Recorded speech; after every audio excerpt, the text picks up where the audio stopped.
Сәлеметсіңдер ме оқушылар? Үшінші сабақтың тақырыбы. Сен нешедесің? Сабақтың мақсаты. Өз сөзінде ақпаратты сұрау. Іс-әрекетке түсініктеме беру үшін сөздер және сөз тіркестерін қолдану.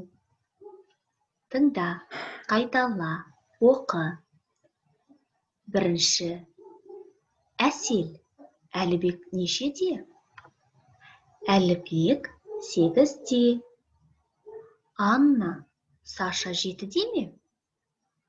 Жоқ, Саша 8-де.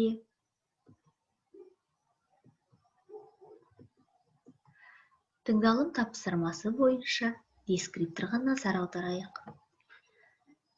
Тыңдалымды мұқият тыңдайды, оқиды.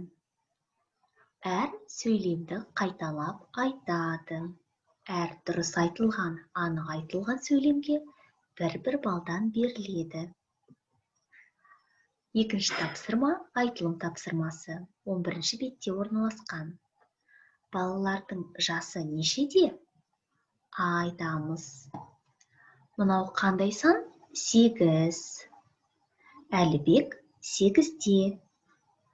Айша нешеде? Әр санды жазып шығамыз.